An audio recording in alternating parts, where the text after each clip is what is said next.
Aujourd'hui je vais vous parler de la fiche d'élevage du gecko léopard. De son nom scientifique Eblepharus macularius.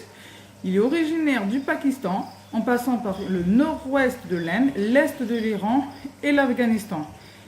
Il habite également les forêts tropicales sèches, où là il va adopter un comportement semi-arboricole en se cachant sous les écorces des arbres. Au niveau de sa taille, le mâle va faire entre 24 et 26 cm, tandis que la femelle, elle, un peu plus petite, elle va faire entre 20 et 22 cm. Leur espérance de vie est de 15 ans, mais élevés dans de bonnes conditions, ils peuvent vivre une bonne vingtaine d'années. Pour le terrarium, vous m'excuserez de temps en temps, en fait, je regarde vers le bas parce que je regarde mes fiches, donc excusez-moi. Donc je disais, pour le terrarium, pour un couple ou un trio, un terrarium de 60 par 50 par 40 est suffisant. Au niveau de la température, pour le jour, une température de 26 à 32 degrés au point chaud et une température de 25 à 28 degrés au point froid. Pour la nuit, il leur faudra une température allant de 15 degrés à 25 degrés. Par contre, je vous conseille, c'est de mettre soit un tapis chauffant, soit un câble chauffant, ce qui est très bon en fait pour leur digestion. Au niveau de l'éclairage, étant nocturne, l'éclairage a pour fonction de recréer l'alternance en fait du jour et de la nuit. Donc en fait, une simple lampe en fait suffit pour cette espèce. Pour l'hygrométrie, une hygrométrie de 30 à 40 degrés est suffisant. Après, au niveau de l'équipement et décor du terrarium, donc il leur faudra un abri par individu, une boîte humide de vermiculis qui fera office de boîte à mue ou de pondoir, une coupelle d'eau, une petite coupelle ou un petit bouchon en fait avec du calcium en poudre à laisser constamment en fait en permanence dans le terrarium, parce qu'en fait les geckos aiment bien lécher cette poudre. Il leur faudra aussi quelques fausses plantes, et au niveau du substrat je vous conseille soit de la litière de chanvre, soit des copeaux d'être. Par contre, je vous déconseille, c'est de mettre du sable, parce qu'en fait, votre animal risque de faire une occlusion intestinale. Donc, je vous déconseille de mettre du sable. Après, pour l'alimentation, étant principalement insectivore, il va manger tout ce qui est criquet, grillon, blattes, vers de farine, vers de morios, teigne de ruche et occasionnellement quelques souriceaux. Après, on va parler au niveau de l'entretien et du soin quotidien du terrarium. Donc à faire tous les jours, c'est changer sa gamelle d'eau et à ramasser les excréments. Par contre, tous les 2 à 3 mois, il faudra changer le substrat et il faudra javeliser le décor.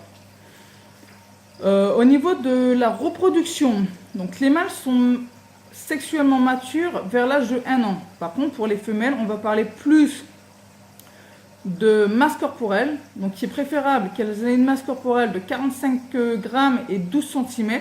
Elles peuvent se reproduire avant, mais en fait c'est plutôt déconseillé parce qu'elles vont stopper leur croissance et en plus de ça elles risquent d'avoir des tumeurs. Ensuite il y a aussi le système de l'hivernage.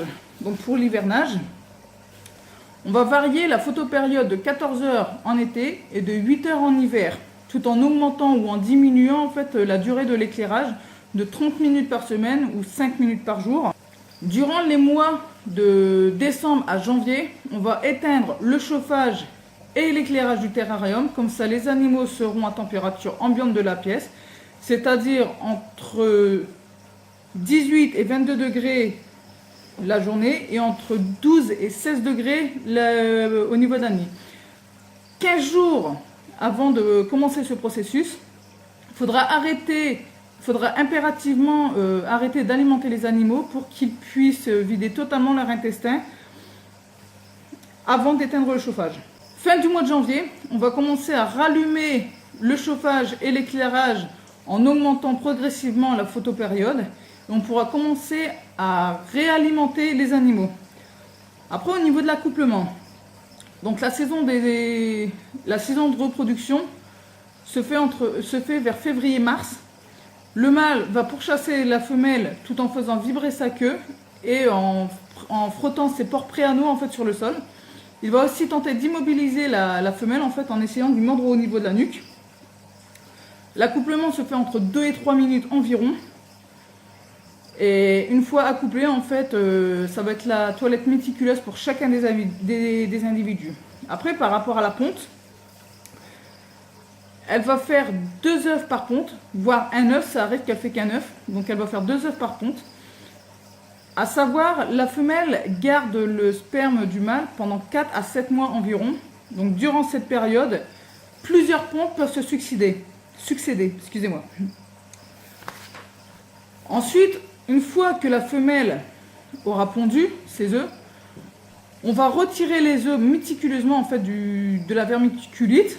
Donc, par contre, à savoir, il ne faut surtout pas retourner les œufs, ni les écraser ou quoi. Et pour savoir si l'œuf a bien été fécondé, on va prendre l'œuf, on va aller dans une pièce noire et avec une lampe torche, en fait, on va vérifier s'il y a des veines dans l'œuf. Donc, s'il y a des veines, c'est que l'œuf a bien été fécondé.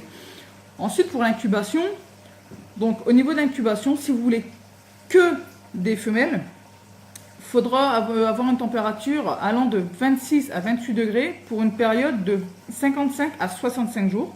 Si vous voulez aussi bien des mâles que des femelles, il leur faudra une température allant de 29 à 31 degrés pour une période de 45 à 55 jours. Et si vous voulez que des mâles, dans ce cas-là, il leur faudra une température de 32 à 33 degrés pour une période de 35 à 45 degrés. Donc, si vous avez des questions, n'hésitez pas à les mettre dans les commentaires, j'y répondrai, il n'y a aucun souci. Donc, en attendant, je vous dis à la semaine prochaine et n'oubliez pas de liker, de partager, d'aller faire un tour sur ma page Facebook et de vous abonner à ma chaîne. Ciao, à la prochaine!